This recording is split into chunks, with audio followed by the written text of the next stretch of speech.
Pinagpalang araw po ng Huwebes, musta na po kayo? Salamat po sa Panginoon sa magdamag na tayo ay Kanyang iningatan at ginising tayong muli. Taglay ang ating buhay at kalakasan. Panibago pong pagkakataon na tayo ay makapaglingkod sa Kanya. Inaanyayahan ko po kayong muli, mga magulang, mga kapatid at mga anak sa ating Panginoong Hesus na pagsalusaluhan ang Kanyang mga salita sa umagang ito. Deaconess Abby Cruz po, your devotion leader for today.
the Lord!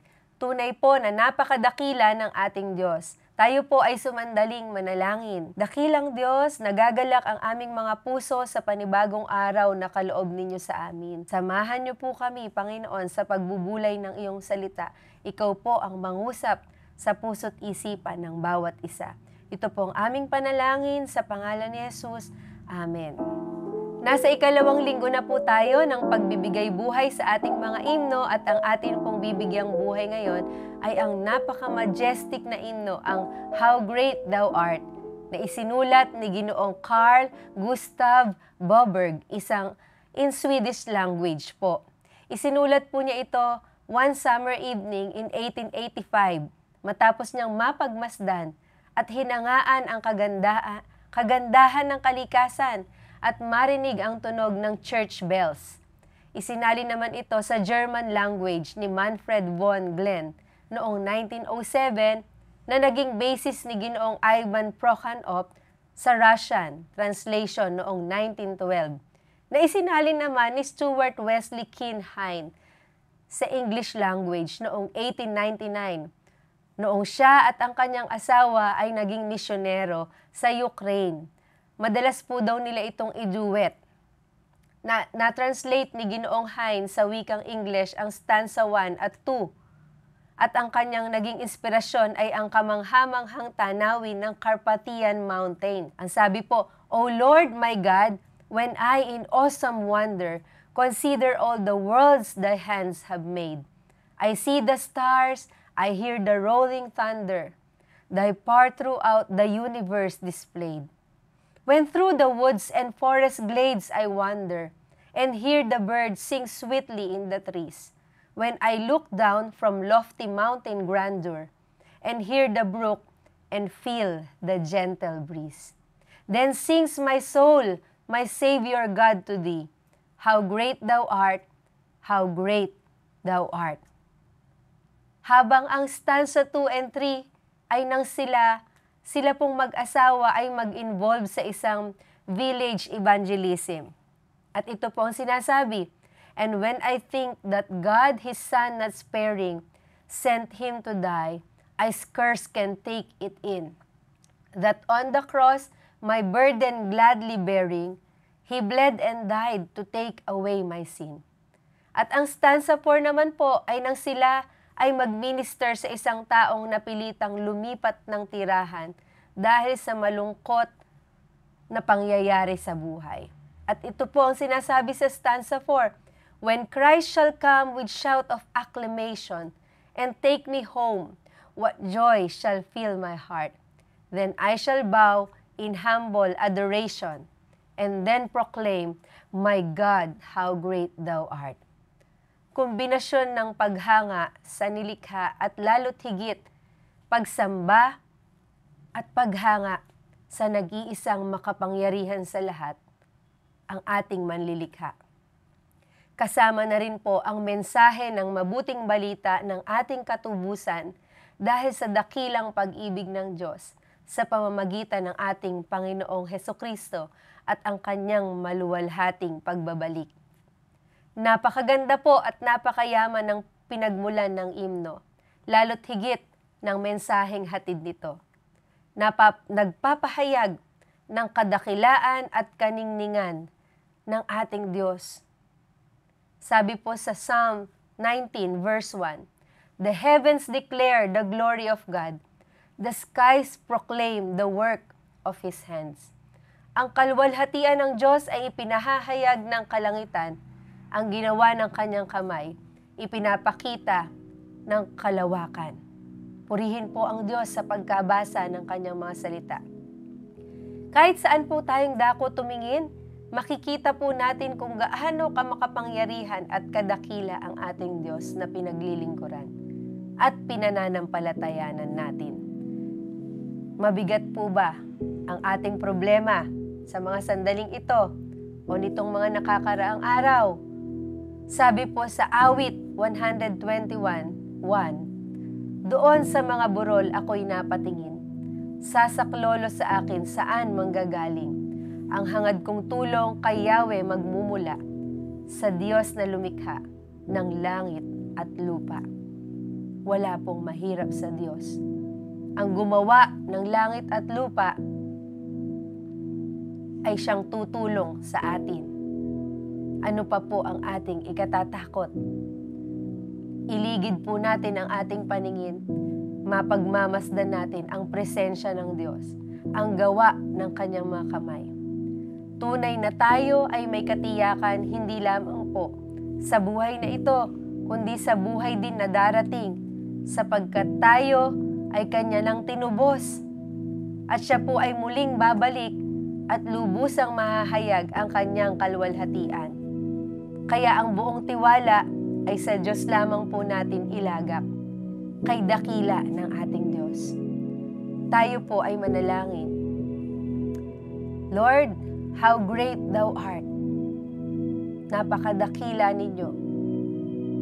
Kung kaya't Panginoon, isinusuko namin ang lahat sa aming buhay.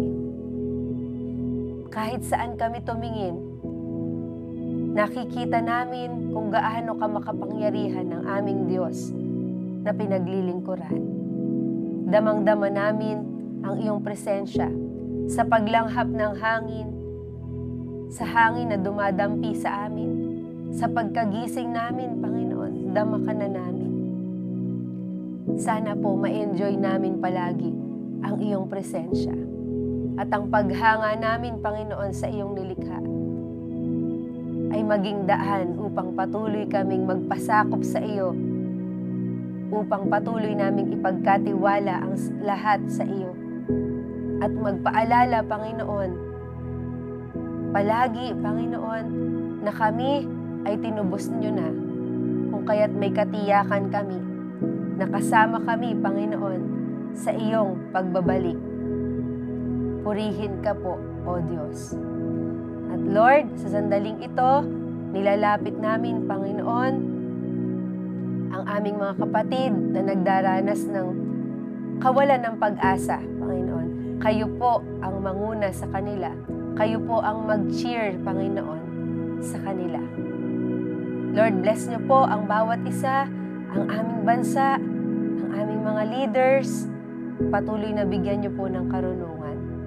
Ang mga pangangailangan sa bawat hapag, Panginoon, kayo po ang mag-provide. Ang alitan, Panginoon, sa pagitan ng magkakabilang bansa, Panginoon, naway matigil na po, Panginoon. Alisin niyo po, Panginoon, ang trauma, Panginoon, lalo't higit sa maliliit na mga bata, sa mga nasaktan. Aliwin po ninyo, Panginoon, ang bawat isang nasugatan, ang mga nawalan. Nawa ang kapayapaan at pagmamahalan ang maghari sa bawat isa sa amin. Lord, i-bless niyo po ang mga nagdiriwang ng kaarawan sa sandaling ito, gayon din po ang mga nagdiriwang ng anniversary, Panginoon. Marami pa pong taon na malalakas sila, Panginoon, at tulungan niyo pong maipaglingkod ang bawat sandali ng aming buhay. Ito pong aming panalangin sa pangalan ni Jesus na aming Panginoon at tagapagligtas. Amen. Muli po, happy birthday po sa mga may birthday ngayon at sa mga nagdiriwang ng anniversary. Happy anniversary po. Good morning po sa ating lahat. Ito po si Deaconess Abby na nagsasabing kapag si Jesus ay kasama, buhay nating masaya at puno ng pag-asa. Kita-kits po ulit tayo sa Webes. God bless po.